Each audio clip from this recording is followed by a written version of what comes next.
একটা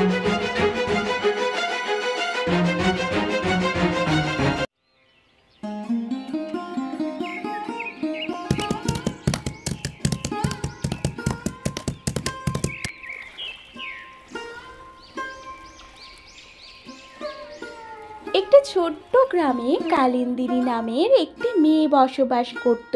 দিনের গায়ের রং ছিল একেবারে কুচকুচে কালো, কিন্তু তার মনটা ছিল একেবারে স্বচ্ছ।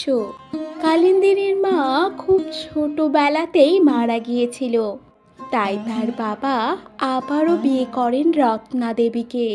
কিন্তু রত্না দেবী কালিন্দিনীকে একেবারে পছন্দ করতেন না। রত্না দেবীর একটি কন্যা সন্তানও রয়েছে, যার নাম মাধবী। মাধবীর গায়ের রং ছিল দুধে আলতা, সে দেখতে খুবই সুন্দর ছিল। রত্না দেবী চাইতেন তার কন্যাকে রাজরানী করে রাখতে, তাই সে তাকে একটা কাজও করতে দিত না। দিনি, এই বাসন কটা মাজতেই তো সারা বেলা লাগিয়ে দিলি, বাকি কাজগুলো কখন করবি? আর শোন, মাধবের জামাটা যেন শুকিয়ে যায়, সেদিকে খেয়াল রাখিস। হ্যাঁ মা, সব করব। আসলে অনেকগুলো বাসন তো, তাই মাজতে একটু সময় লাগছে। আমার মুখে মুখে চোপা, তার মানে তুই কি বলতে চাইছিস আমি বাসন মাজার সময় জানি না? তোর দেখছি দিন দিন বড্ড মুখ বেড়েছে। কিন্তু মা, চুপ, একদম চুপ। তিনি ঘরের কাজ সেরে এসে আয়নার পাশে দাঁড়ায়। তখনই তার বোন মাধবী তাকে বলে, এই কালো মেয়ে, আমার আয়নার সামনে দাঁড়িয়ে আছিস কেন?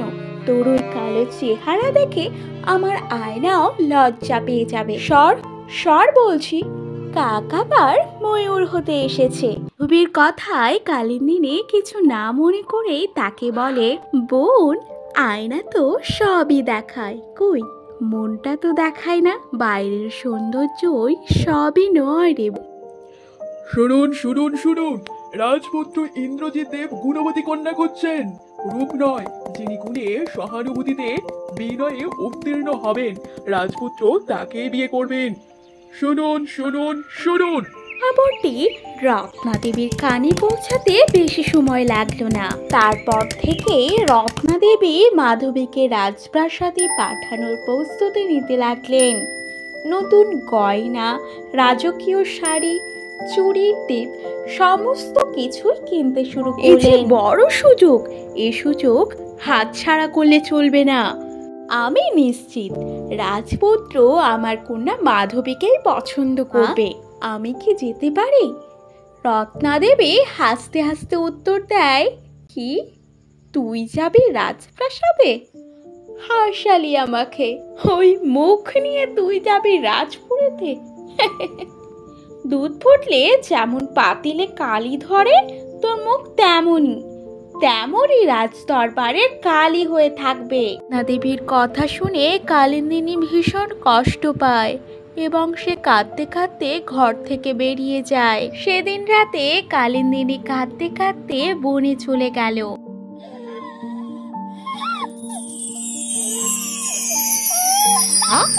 কেন কাঁদিস? কি হয়েছে তোর? আর এত রাত্রিরে জঙ্গলেই বা এসেছিস কেন? তোর কি প্রাণের মায়া নেই? প্রাণ, আমি কালো বলে সকলে আমাকে অপমান করে। এই প্রাণ রেখে কি হবে বলো দেখি মা? আমি রাজপুত্রকে দেখতে চেয়েছিলাম শুধু একবার, কিন্তু আমার গায়ের রং কালো, তাই কেউ আমায় পছন্দ করে না। কালো ফর্সা বলে কিছুই হয় না। রূপ তো ক্ষণিকের জন্য, কিন্তু গুণ সারা জীবন তোমার সাথে থাকবে। আমি তোকে আশীর্বাদ দিই, তোর সত্যি মন একদিন সোনার বর আনবে।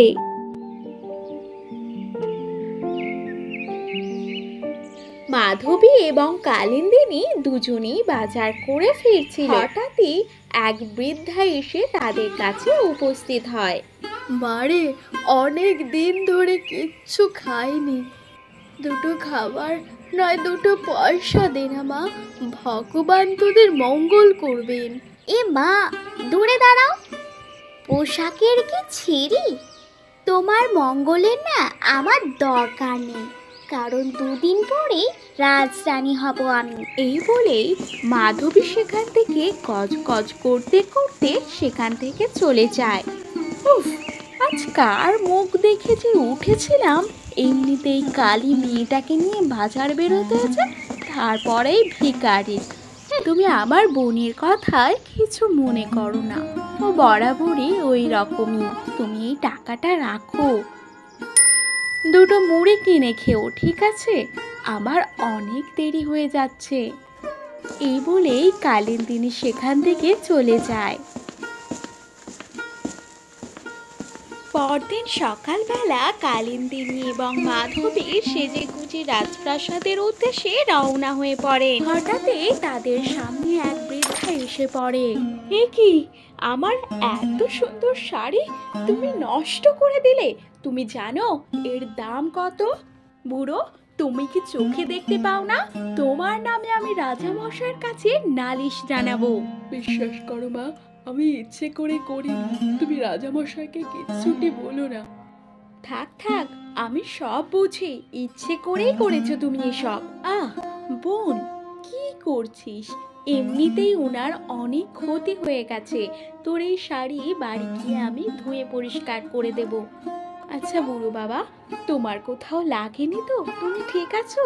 হ্যাঁ মা, আমি ঠিক আছি, আসলে বয়স হয়েছে তো। তারপর মাধবী এবং কালিন্দিনী রাজপ্রাসাদে সেখানে গিয়েই মাধবী সঙ্গে সঙ্গে সোনার বাক্সটি সেখান দিয়ে তুলে নেয় এবং কালিন্দিনী সেখানে থাকা চিরকুটটি নেয়। আমি আমার পুত্র বধূকে খুঁজে নিয়েছি, কিন্তু সে যে কালো। ইন্দ্রজিৎ, তুমি কি কালো মেয়েকে বিয়ে করবে? কারণ গুণের পরীক্ষায় সে যে উত্তীর্ণ হয়েছে। বাবা, ওই কালো মেয়ে আমার রানী হবে। কি, ওই মুখপুরি কালিন্দিনী কি না হবে রাজরানী? না না না না, এটা তো মেনে নেওয়া যায় না। আমাদের রাজা মশাই ঠকিয়েছেন। হ্যাঁ হ্যাঁ হ্যাঁ, এর ব্যবস্থা আমি ঠিকই করব। তারপর খুব ধুমধাম করে কালিন্দিনী এবং ইন্দ্রজিতের বিয়ে হয়ে যায়। এইভাবে দেখতে দেখতে বেশ কয়েকটি দিন পার হয়ে যায়। আগে রানীমা, আপনি জল চেয়েছিলেন না? এই নিন জল। হ্যাঁ, চেয়েছিলাম, কিন্তু তুমি কে? তোমাকে তো এই রাজপ্রাসাদে আগে দেখিনি, আর তুমি তোমার মুখটা ওভাবে ঢেকে রেখেছো কেন? কে তুমি? আগে রানীমা, আমি এই রাজপ্রাসাদে নতুন দাসী। রাজামশাই বলেছেন আমি যেন আপনার দেখাশোনা ঠিক মতো করি। বেশ। হঠাৎই রাজপুত্র সেখানে উপস্থিত হয়। আরে, এখানে কি হচ্ছে? আর তুমি কে? ওভাবে মুখ ঢাকা দিয়ে রেখেছো কেন? তোমাকে তো রাজপ্রাসাদে আগে কখনো দেখিনি। কে তুমি? কি? তাহলে তুমি আমাকে মিথ্যে কথা বললে? কে কে তুমি? সত্যি কথা বলো। দিদি, দিদি, তুই আমাকে ক্ষমা করে দে। আমি তোর বোন মাধবী। ওই জলে বিষ মেশানো আছে। আমি রাগে অন্ধ হয়ে তোর উপর প্রতিশোধ নিতে চেয়েছিলাম। আমায় ক্ষমা করে দে দিদি। বেশ, তুই যে কালে তোর ভুল বুঝতে পেরেছিস, আমি তোকে ক্ষমা করে দিলাম।